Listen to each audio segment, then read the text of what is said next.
Okay, we're trying this again. We're back. I'm pretty much just waiting for um, the guest I'm interviewing today to actually log in. Um,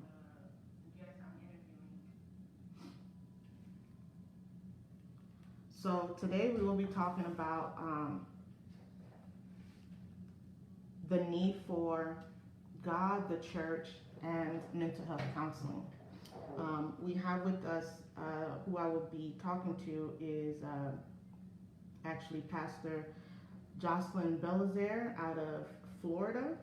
He's a graduate of Andrews University with a Master's of Divinity. He is who we will be interviewing today. Give me one second.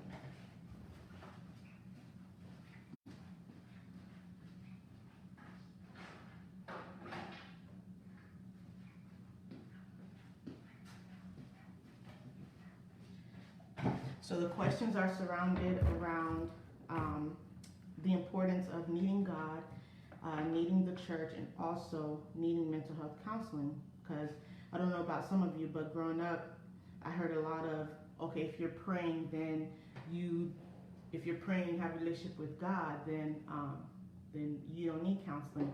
But the older I got, I realized how untrue that was. So we're gonna go ahead and bring Pastor Belizaire on, and we're just gonna ask a couple questions.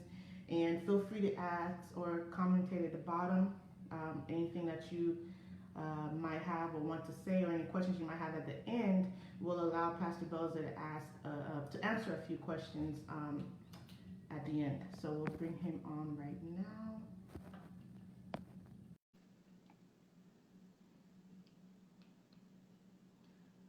We're bringing him on.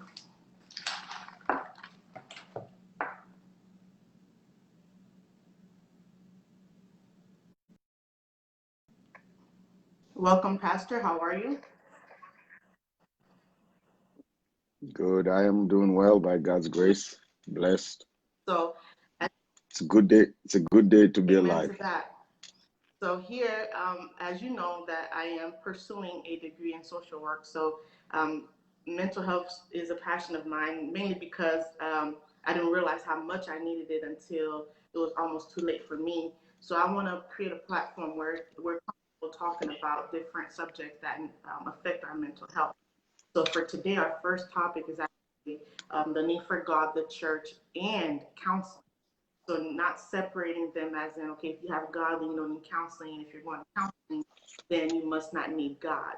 So if you don't mind, we'll go through a couple questions. Anywhere that you would like to add a couple of your own, it's just a guide. The question's just a guide. And we'll let the conversation take a life of its own. So I want to tell everyone welcome. And I'll go ahead and ask you the first question if you're ready. So Go ahead. like I said in the beginning, many times when I was coming up, I heard that a lot of people say, if you have God and if you are a praying person, then you don't need counseling. I'd like you to speak to us about that and what your thoughts are on the statement and on mental health counseling. First of all, I say thank you for taking that initiative of um, addressing the issue of mental health. It's one of the issues that we don't talk about it enough in society today, particularly in the Christian circle. A lot of people are ashamed of admitting that they suffer and they have problems. And Christians are sometimes are too prideful to reveal some of their struggles. And part of that is because they're afraid of the backslash they will receive from their fellow congregants who's going to say that, hey, you are weak. Um, it is because you're not I was going to use a term, but I'll be careful with that. Not that you're here. I don't want to say it, but they will say that it's because you're not, okay, I'll say it. When I was in the army, they used to, my drill sergeant used to say, you're not mentally tough enough. Or maybe I reckon maybe in the Marine, they'll say, or you're weak because you're not a strong Marine. That's why you're going through that. But in reality, when we study the issue of mental health, even the strongest of the strongest suffered from that. Why? Because mental health is part of the human condition. It's part of the human problem, that it's a sickness. Plain and simple. Doesn't matter how strong you are, just like cancer has no limit. Just like COVID-19 knows no limit. Of course, the most privileged one are surviving. But again, it knows no limit. So does mental health. Mental health does not know any limit. So the the misnomer that if you are a Christian, you don't need mental health counseling. It's a big misunderstanding. It's a big misunderstanding, which led a lot of people to which led to a lot of false treatment of the problem. I mean, they stay in prayer, um, and believe it or not, even for prayer to work for you, you must have a good understanding of the problem. Uh, if we take it to a biblical term, Jesus, when he met someone with a problem, oftentimes he asked some question, what do you want? In other words, you must know what your problem is, your issue is, and know what you want. Of course, he's always going to give them, he was always about to give them something more than what they want. But he wanted to know if they have an idea of what the problem, the respective problem is. Some of them, a few of them say, hey, man, I need you to help me to walk. Some of them, I want to see. Some of them, I need a relationship. I don't have a husband. I'm alone. But once they understand the problem, Jesus, okay, I'm taking of that problem for you. When you understand the problem, then you can see how God, what I'm trying to say is, when you have a good understanding of what the problem is, you can see how God fit into that problem. Right. So what is your, so and based on what you just said, that you are a supporter of counseling, right? Absolutely. Here's the thing. Before I even go deeper into that, I like to also, I don't know if you have defined the mental health. What is mental illness? I mean, we have to define it first. Then you will see why we need both. We need the spiritual aspect, and we also need the psychiatry or psychological aspect of it. But we must first define the term. When we talk about mental health, okay, mental illness, uh, um, or mental health, mental illness, it's part of the same thing. Mental illnesses are health conditions involving significant changes in your thinking, in your emotion, or your behavior, or a combination of all three of these. So mental illness is a condition that involves. So when you talk about mental health, we're talking about, do you have sound thinking, sound mind? Is your emotion, or are your emotions in check, and do you understand your emotions and how you filter your emotions? Right. And know this, as human beings, thinking and moods are two of the major factors that controls our behaviors. So your thought process plus your emotions equal to your behaviors, your attitude, your output. Okay? So all those three legs are part of mental health. And the illness will come from, so you find mental health illnesses that are associated with, let's say, distress, depression. People going to deep state of depression, that's a mental health issue. People are being in distress. Um, People having issues functioning socially, interacting with other social beings. They go into a shell, and they do not want to come out for a period of time, or maybe forever. Um, don't want to participate in family activities. They are very moody. And believe it or not, mental illness is very prevalent in our society today, especially in North America, mainly in large part of the Caucasian community.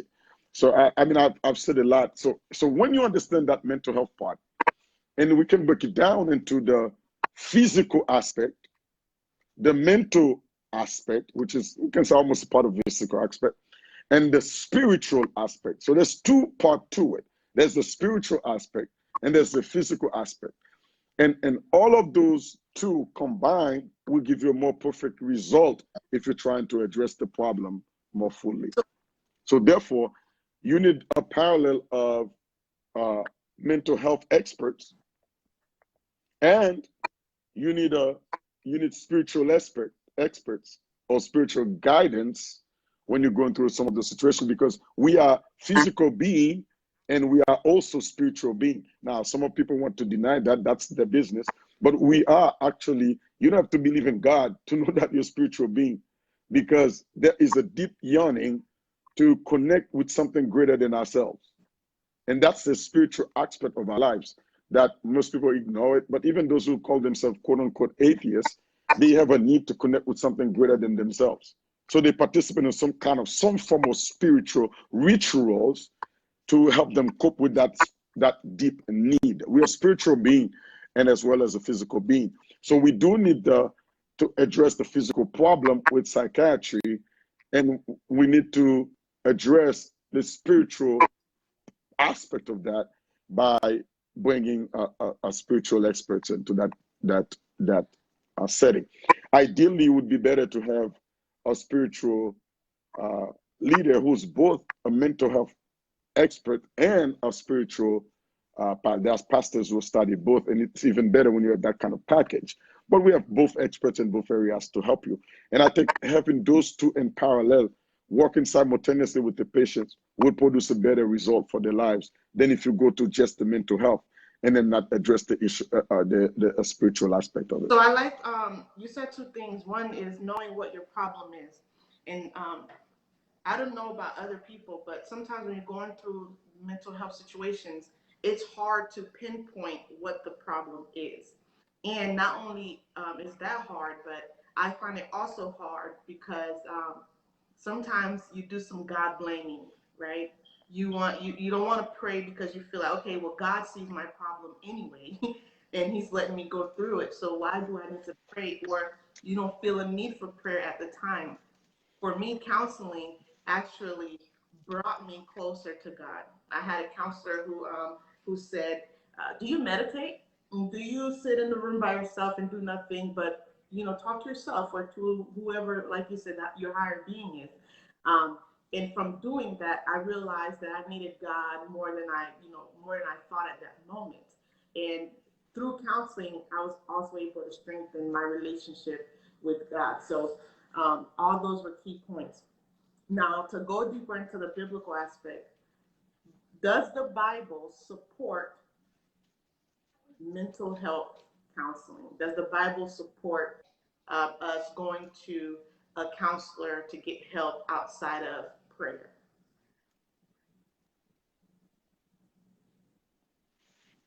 The Bible does not say anything about that going to mental health is a bad thing. In fact, we have several verses, references. I don't have them on top of my head, that with people with instances of depression. Okay, for instance, let me go with you to the story of Job. Job had his counselors who came to him, three counselors who helped him when he was dealing with a major depression, a major life changing, some life changing events. In fact, it was amazing that guy didn't take his own life, because how difficult it was. It was very bad for him. But he had a series of counselors coming to him to help him cope with the situation. David was one of the guy who suffered a lot of depression, believe it or not. Um, David, in fact, I don't have my Bible with me. Oh, I have a Bible right here. David in Psalm 13. In Psalm 13, I give you that reference where David was going through a hard depression, and he lost his son, daughter, all died at the same time, and his life was falling apart. And David was facing with that. And how did he say it? He went to God. We see this other aspect. And we saw in the story of Job, before I go to David, in the story of Job, he had his counselors, human counselors. Even his wife was trying to advise him, just die already. and get it over with because it was so hard. But he had his human counselors. He also had God. And that's where he found a balance. When they say something he didn't agree with, he bring God's perspective into it to find a balance. And God was the reason why he did not hurt himself. Because his friends would have agreed with him if he did. His wife agreed with him. He should have just get it over with and just end this mess and move on. But his perspective of God kept him alive long enough to go through the mess and resolve the problem. David did the same thing. And this is why I say you need both of them. The Bible is all for that. You need the Bible, both of Proverbs is full of that. We need counselors in certain issues. You need counselors and certain state of mind you get into. You need counselors, people to help you to see clearly. People, remember I say thinking. The counselors, all they do, they're helping you thinking. They helping reshaping. Okay, for instance, my God, I don't want to take an example for people who hear experience because I'm not here to do counseling session or anything like that. I want to be careful. Let me take that. Okay, yes, I have one prime example. Someone who was living with a partner. The partner was abusive, beat her up all the time, very abusive. Beat the children they have, and she reached a point, a breaking point, and she ran. But she ran. She never really assisted help from counselors. But the mindset, the abusive mindset, the abused mindset, still in her.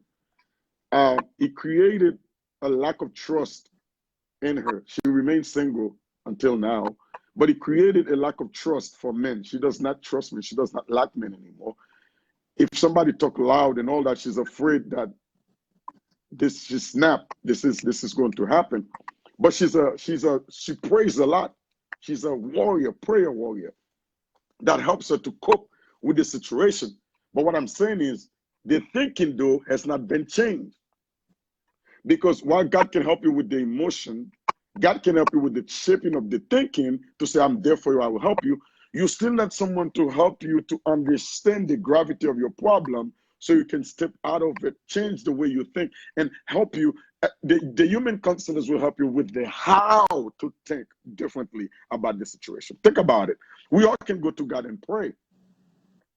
And not all of us really are able to listen to the voice of God telling us what he's saying, because what God is saying is all over the Bible, from Genesis to Revelation. So we got to do some good research, some good digging, and to put the pieces together to understand what God is saying on one particular subject. So David went to God after he received many counsels. Joab and all his friends telling him, David, man, you cannot stay and depressed like that. You got to eat something, man. You got to do something. Guess what he did? He went to God. And I'm going to go through it. It's only 6 verses. It says, "O Lord, how long, O God, will you forget me forever? How long will you hide your face from me? How long must I wrestle with my thoughts?" Listen to this now. With my thoughts. The problem was in the mind. The problem was in the mind. The problem is the mindset has to be changed. The mindset of the victim, the mindset of the being abandoned, the mindset of being rejected, being not wanted, unwanted, the mindset of being abused. And he said, how long must I wrestle with my thoughts and every day have sorrow in my heart? That's the emotional part. How long will my enemies triumph over me? Now, even though the enemies were no longer in the room where he was talking, but what they did to him was still with him. I hope somebody there is listening to what I'm saying. Sometimes long after the person did the thing to you, the person could die and they are still with you. Say your enemy is still trampling over you. Why? Because what they did to you, you have never really healed from it. You have never really gotten rid of that situation. So you're still living with that pain. So you say, how long will my enemies still triumph over me? Where the enemies were no longer there. They say I was in his room praying to God. But he's praying as if the enemy was still having knees on his neck and he's screaming, God, I can breathe. Look on me and answer me, oh God. Give light to my eyes. I will sleep.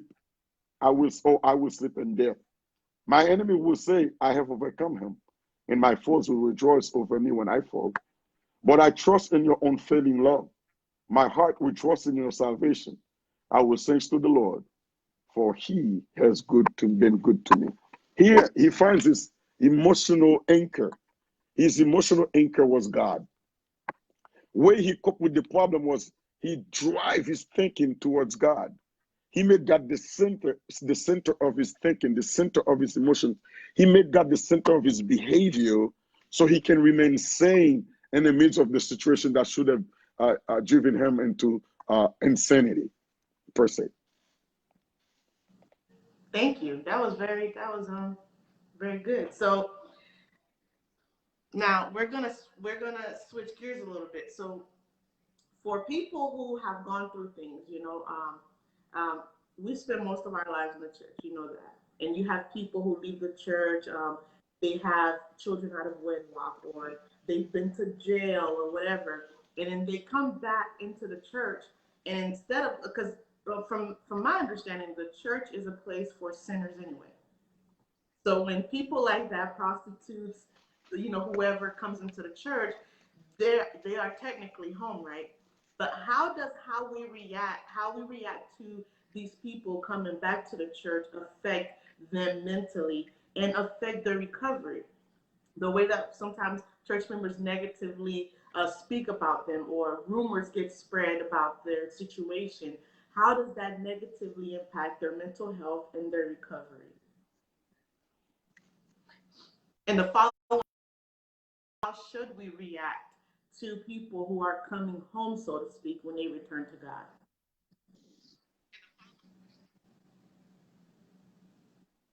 Um, I don't know if somebody else, is it just you and I, or somebody else coming in the It's just you conversation? and I. Oh,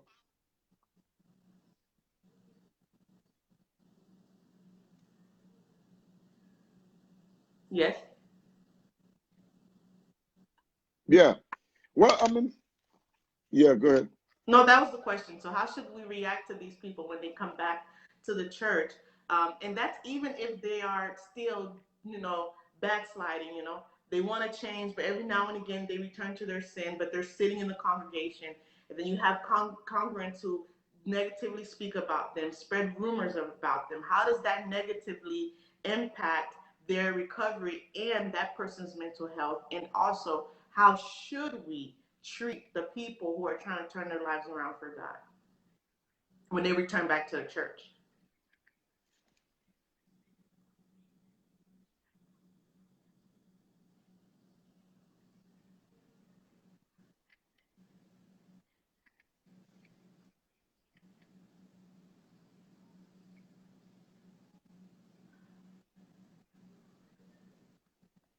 Um, Now, can you hear me Yes. normally? Okay. There was some kind of a replay of everything we said, so I was just waiting for it to play out. You heard it too? No, but I figured that's what happened. Yeah. Well, um, the first question is, here's the thing. The church, you're right. The church is a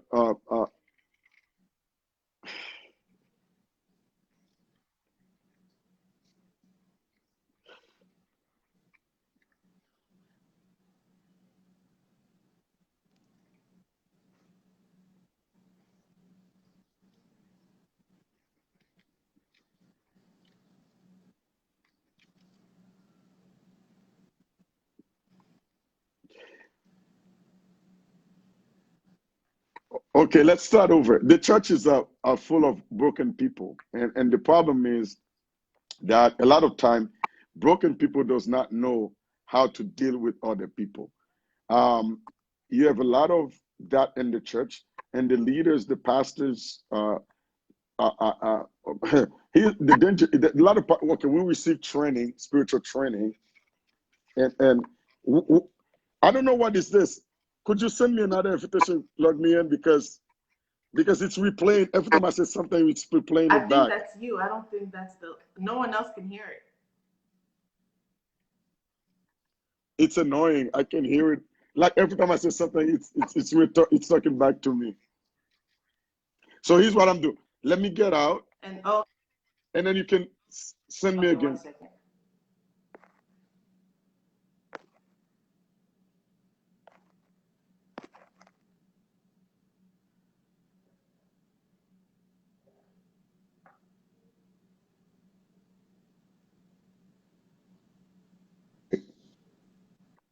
Can you hear me? You're back. Yes. All right. So we have the church with is full of broken people. And a lot of our pastors, some pastors are trained in both pastoral work and social work, which help to guide the people. But the most it depends on the culture setting. Um, some churches do have mental health expert and they have mental health program to help people to cope with the issue. But a lot of churches don't have that. And the pastors who may know something about that, they are few, not many. So that create a problem where people with a lot of problems. The church is full of people. That's why they come to church in the first place, because they have problems. They're seeking answers to their problem, whether it is issues, marital issues, children, whatever issues. They have issues, and we all have issues. It's supposed to be a place of refuge. When you come, um, you receive not just the community support, you receive spiritual support and guidance to help you through the process. But a lot of time, people look down on people, sinners who maybe have overcome, or who have overcome or are overcoming their sins. And then they look at others who are still messing around, messing up, and they start judging them, looking down on them negatively. Add on, it adds on to the issues that those people who are suffering from mental health, it adds on to the problem. And then that does help with the speedy recovery. Um, but that is the sad part about it. The good part about it, also, the church also provide, when it's been done right. I cannot speak for a general sense, but when it's been done right, it offers a platform, not just a platform, but also a social setting for people who are struggling with different issues to come and have a community support to help them go through that. It's very effective because we are social beings. We like to live in community. People like people to talk to share some of their issues, to listen to them, to pray with them, to help them meditate, like you say earlier, to tell them, all this, the good thing is a great thing for the church. So I think what the church needs to do more is to get those, involve them in the process of bringing about change. And more importantly, to make it known that it's okay for people to speak about this problem, to come forward if they're having those issues. Don't wait until it's too late, but speak up. But to help them to seek help and make it okay to come forward. Let it be known that you're not weak. You're not, it's not because you're not a saint. That's why this thing happened to you. But to let them know it's part of the sinful problem that we have. It's no different. Sex addiction, gambling addiction, alcoholism, and all this stuff. So we need to, it's no different those who are getting involved in adultery. It's the same. They have a problem. They have a problem. Same thing with those people who are going through um, panic disorder, obsessive compulsive disorder, social anxiety disorder, uh, agoraphobia, meaning people who are afraid of a public place, marketplace, or any specific phobia they suffered from mental disorders, or any kind of depression. They suffer depression, all those good stuff. The church can be a way, a place to help them cope with that. But again, because of the way the church is organized, because of the way the church is really structured to address that issue to its totality. The church is structured to address the spiritual aspect. But within the church building, the church structure,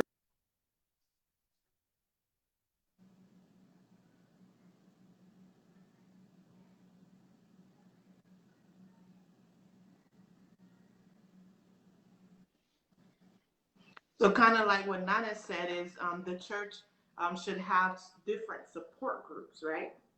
yes, To properly support certain people. You know, you got to look out into the as a pastor. I'm not saying for you, but in general, some pastors don't look into the congregation church is in need of this. Or it's not even just the pastor's responsibility. You have the leaders of the church, the elders, the deacons, you have deaconesses, you have the members who are connected with these different types of people who can speak up for them on their behalf. Because sometimes when you're going back into your walk, um, there's a sense of fear of how people will accept you. So I feel like it's the church, the people in the church, not the building, the church, us. It's our responsibility to pull those people in and make them feel comfortable process of healing and change that God is trying to take them through. Because I feel like you said, sometimes we forget. I'm older Christians who forget that that they've gone through certain things in their life and that God has brought them out of certain things in their life. So when we forget where God has brought us out of, it's easy for us to put our heels on someone else's neck and belittle them in their walk. So I feel like it's not just the pastor's job, but it is all our jobs as the church, the people in the church, to properly receive those people. And I think Masi or Nana said we have to celebrate the return. It's like the prodigal son, you know. The father celebrated his return, even though the older brother was like, "Oh no," you get what I'm saying? So when those people come back, even if they're still, you know, pitter tattering here, we're still supposed to receive them and make them feel like at the feet of God is where they belong. That is our job as the church. Listen, the you I'm glad you said the part about the prodigal son. That's a good story because you remember when he returned, the brother was not happy. The brother said, he's a bigger sinner than I am. Mm-hmm. He sinned. I didn't sin. Heritage. I didn't ask for my heritage. He he abandoned you. I didn't abandon you. He didn't love you.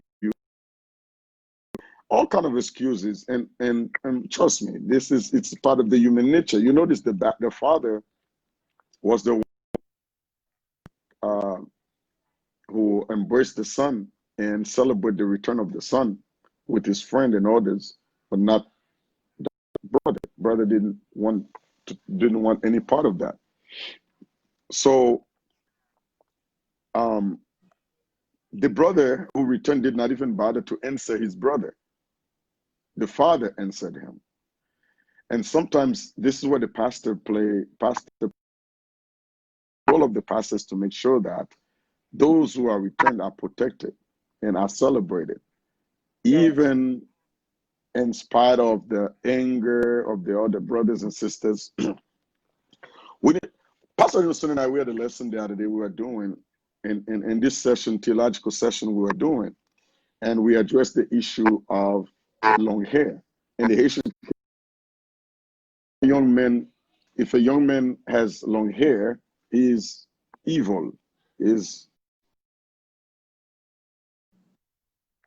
all of the young men with long hair with design in their hair on their head, they kicked them out of the church. I even heard others gathered together, had a meeting to vote with the board in the church to not allow those people to go on the.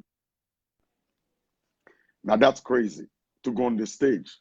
That's crazy because automatically you put them out because they Yes. already feel out of place that they don't belong.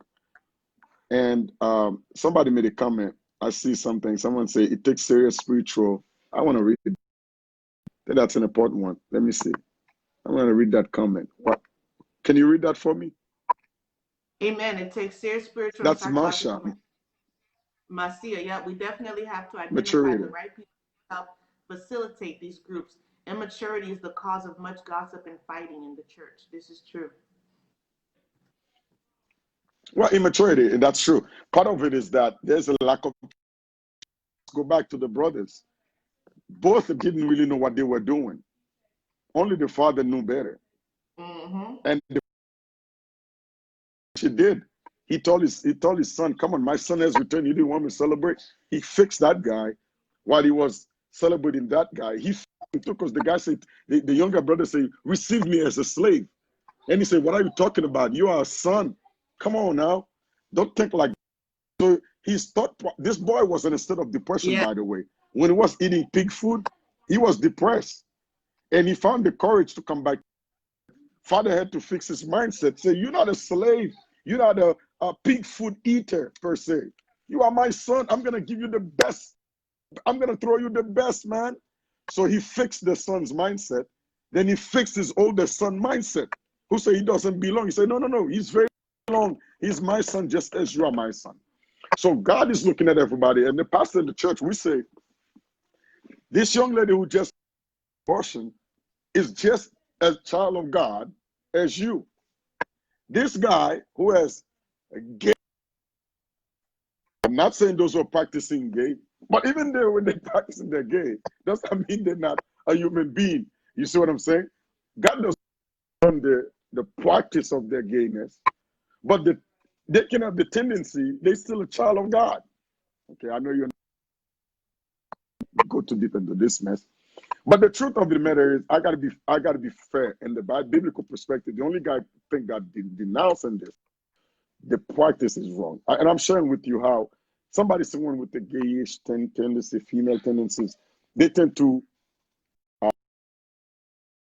bully them and all that stuff and lead them into depression and even force them instead of doing harm to themselves, instead of loving and counsel them what the choices are. God made it plain and simple. Give them the option, allow them to make their own decision. Uh, and at the end, if they're happy with the decision, and regardless of what the consequences shall be, you explain the decision for each, and they make their own decision, they're happy with it, you should let them be. You should let them be. You should not put them in a public place. You make their own choice. That's their choice. And you must let them deal with it with their God. Exactly.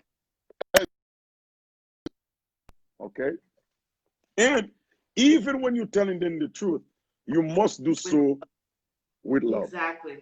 And that's With what the love. church is missing when we talk about chastising people.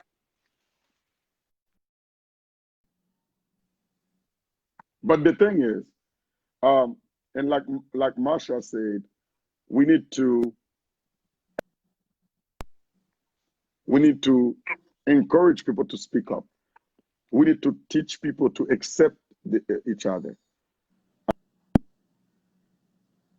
Um, we need to tell them to accept each other and to help each other getting out of the bondage. Remember now, all of those things we're suffering are all a result of sin. Exactly. So there's no greater sin, no smaller, no bigger sin. All is sin. Okay? You may not be committing the same sin I'm committing, but we all are sinners. Paul says, all sins and fall short of the glory of God. No question about it. Mm-hmm. All have sinned and fallen short of the glory of God. Period. I think it's Romans 3:26-23. Anyway, I don't have much time left to give. I know some people are listening. If we want to engage them in some questions, I think would be helpful to see if they understand what we're doing. And Marsha said some comments, other people can bring in some perspective, some experience they have, or whatever they want to share would be welcome. I don't know. You are the chair.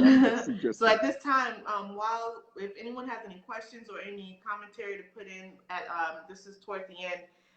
Just a reminder, we'll be doing this every Monday. We did it a little early today, but we will do it an hour later with Miss Tina on how financial instability affects the mental health. So if anyone has any questions or anything they would like to add in this segment, please let me know. If you would even like to add, if you would like to speak what you want to say, just let me know. We can add you to the video. But if we're waiting on any comments, if Pastor Josh, if you have anything, final thoughts that you would like to add, please do so. Closing remarks.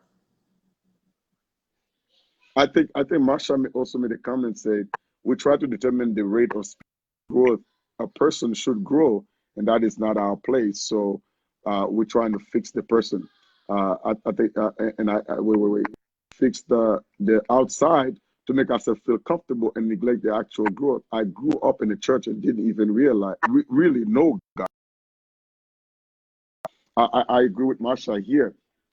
There, you are speaking a lot of truth. Here's the thing. We are so comfortable, my God, we are so comfortable cleaning the outside.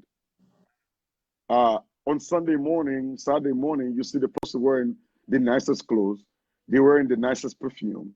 They carrying the nicest purse. The ladies with some big yellow, red purse and matching the clothes, matching the shoes and everything. And they can't even touch the ground because they're so holy when they touch the ground. And when they grab the mic to speak, my God, they are in heaven. They're so pure and holy, tried and true.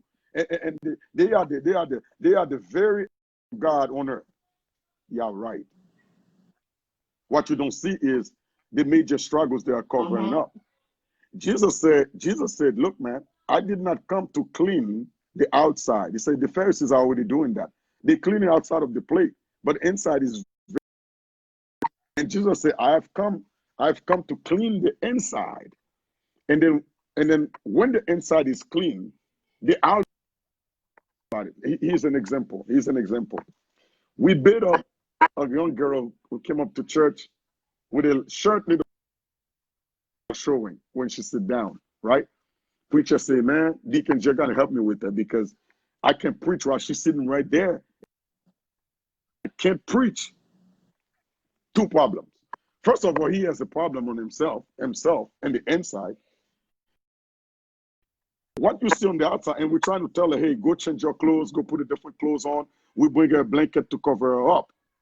Well, a long-term problem. The problem is her inside, okay? The problem is her inside. Something in the inside of her tell her, this is how you look good. This is how you feel good about yourself. This is how you feel important. This is how people will see you. This is how you may find someone to accept you or whatever. And so now I'm doing this. And Jesus is saying, whatever you see on the outside is an indication of what state and condition the inside is in. So Jesus said, to change the outside, you must first start.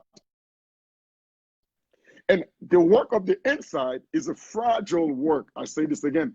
The work in the inside is a fragile work. God does not leave up to human beings to do. Yes. Let me repeat that again. This work on the inside is so fragile. God does not leave it up to any human beings to do.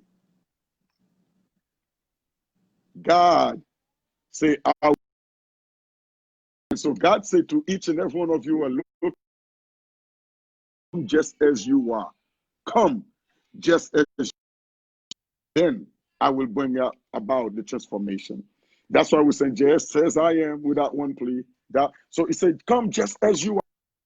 Say, purify yourself and come to me. He says, come just as you are, I will make you pure. He never and you will remain as you are. Because you can never encounter Christ and stay as you encountered him forever. Something will change. But the change is progressive. It's a gradual change. It's a slow and smooth transition that God you on a journey. And sometimes it takes 30 years. It took God 40 years to change Moses into the man God made him to be. 40 years in the wilderness. Moses was a brigand. A guy was ready to kill for what he believed in. And then when God was done with him in the wilderness, he said, God, I'm a nobody. I cannot do none of this thing you're talking about. God said, no, you're ready. He said, no, I'm not. God said, yes, you are ready, my man. I've been preparing you for 40 years. And then the Bible says Moses was the most patient guy. The guy who killed the guy in Egypt became the most patient. In fact, when God said, I'm going to kill these people, Moses said, oh, please don't kill them. Please don't. That's the change you experience when you encounter God. But we, like Marsha said, we refuse to let God do the process. We do the process. And in so doing, we hurt the people. And so to them, we hurt them. We don't give them the time to grow in Christ. the Holy Spirit to bring about change and transformation in their inside. And so we bring our superficial appearance on the outside. I'm so holy. Instead of singing, "Oh Lord my God, how great thou art," we're singing, "How holy I am." Singing, so we're making everyone who's unholy like us feel so ashamed, so unwelcome, so accepted, so unappreciated. And we bring more problem, more depression, more mental issues to them. I'm going to say this one last thing. My experience even with my closest friends and relatives, the most, listen to this now. I'm going to say something very, very, very, very dangerous here. Dangerous. Though the most legalistic, Pharisaic people I've met in my life, friends, relatives, they are the one with the most problem. Yes. And the best way they cope to your problem is to become vicious, wild dog, attacking everyone with a problem, but their own problem. And I've come to realize they lashes out at you, attack you. "Oh, how could you do this? Why did you do that? Why did you say that? Why did?" And then later you're learning it's because they've been nursing inside and they never dealt with it. And what they do, they devour you. Yes. And that's what we do. We become a vicious dog because we are nurturing our own problem and we refuse to deal with them, or we don't know how to deal with them, or we refuse to speak up. Speak up. Now, this session on mental health, key is encourage them. Speak up, man. Speak up. You have a problem. Speak up. You have addiction. Speak up. Seek the help you need. Okay, you don't want to go to your church pastor. Go outside of your church. Go far away, but speak up nonetheless. You are suffering from abuse.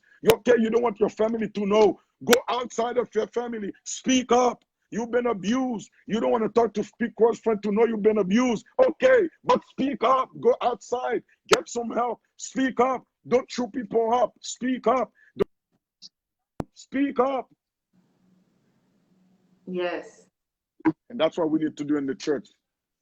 And then we need to the deep problem, deep issues like that.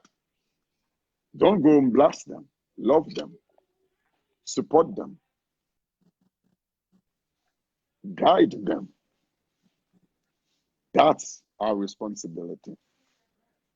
Thank you.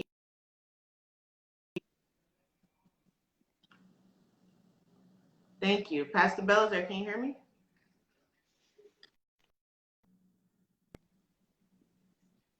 I'm here. Can you hear me? Yes. I just want to thank you for your time, for your input, for everything you shared. I pray that it others, everyone who was willing to hear. And I hope that everyone shares this with someone that is going through some of these things so that they can help. Just be on standby for the next one. And I just want to say God bless you and thank you for your time. And let me say this. My wife heard I was having a conversation with a young lady who called for prayer, and I was in my room early morning. She called for prayer, and what is she going through? Obviously, she's been suffering for so long, and I wish she had come to us earlier, but she didn't. She was trying alone. It's a young lady who was living with. It's young lady who was living with mother, Asian parent, one single mom, kids about 21, 22, fool around, got impregnated by another young man of 21, 22. Is in the church.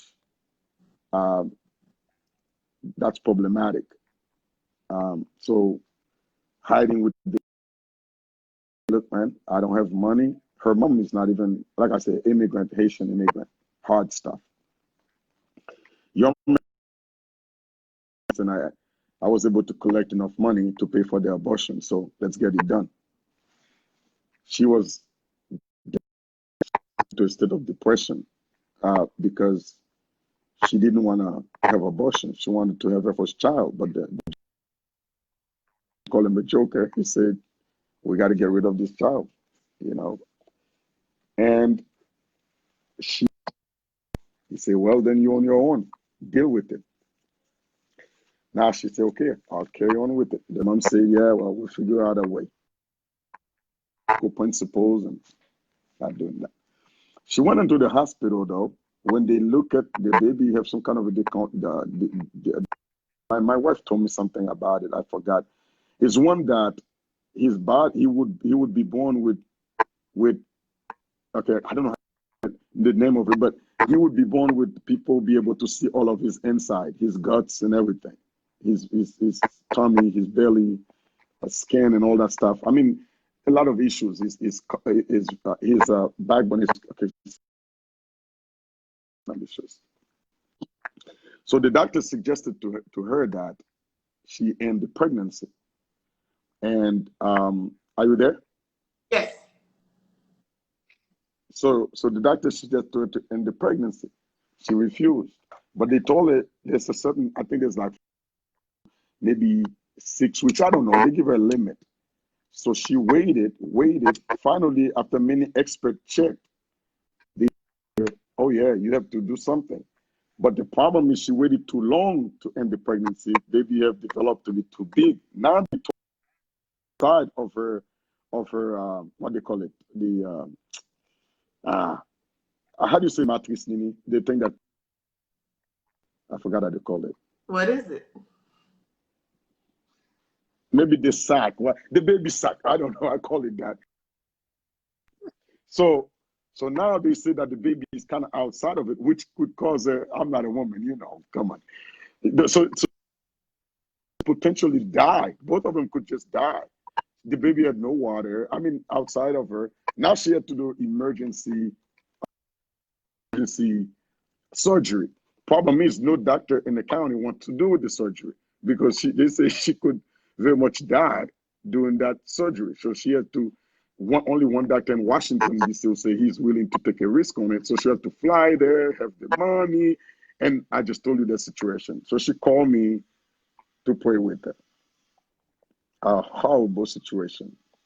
I was I was hurt, um, and my wife was like, "Wow, you talk to her as if, my God, I could feel your pain." I said, "Yeah, I was in pain. I prayed for her, but I was in deep pain." I'm like, "Man, that's so crazy." But why am I sharing this? I wish she had sought help way before it was got to that point, which was dealing with the boyfriend say and the pregnancy. Doctor said early on, doctor said there's some issues. Had she consulted,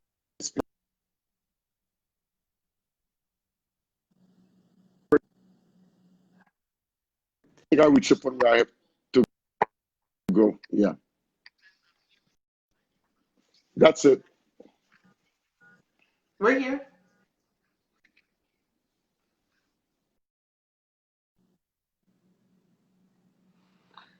Okay, well, thank you. I don't know what happened, but we will be back. I just wanted to debunk the idea that if you have God and you have a church family, you do not need counseling. You can have all of them. You can have God, you can have church, and you can take care of your mental health so that you can be okay to take care of everything else, like your family, your job, and everything else around you. So make sure you are taking care of your mental health. Thank you.